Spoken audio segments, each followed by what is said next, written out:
Hi, now I am going to show you how to record a macro with a relative reference.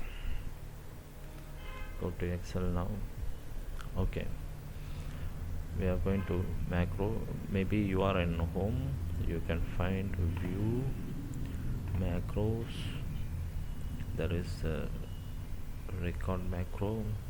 Before that, you can also have a use relative reference.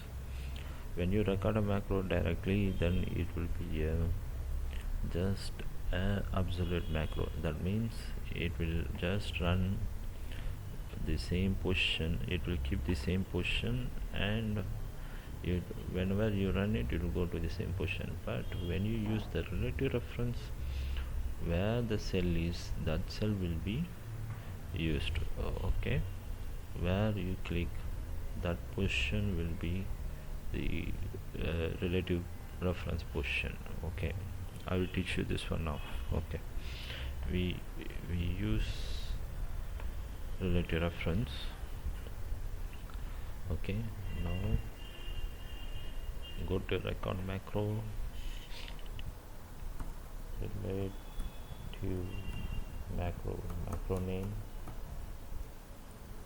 Okay, I give or I. Okay, shortcut key control I. Okay, now it is started recording the macro. You can see currently recording. What I am going to do is I just make it bigger. I put hello record, then move my cursor to the next cell.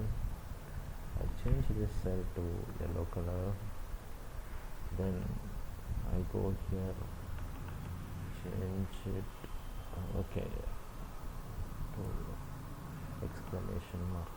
Okay, so these are all my actions. I did the action, then I am moving to the just horizontal cell of hello god. Okay, this is the position B.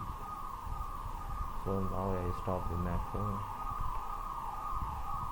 Now what I am going to do is going to run this macro, and you see what it is in the relative reference. Okay, before that I just undo everything.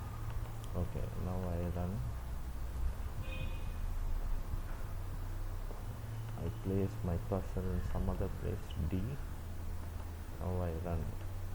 Because it's relative macro, see what is happening. Just run. You see where you place your cursor, there it started running, and put a hello god and down yellow, then move to the next. If it is absolute, then it will automatically go to our previous action phase. Okay, this is the way the relative reference is working. Thank you.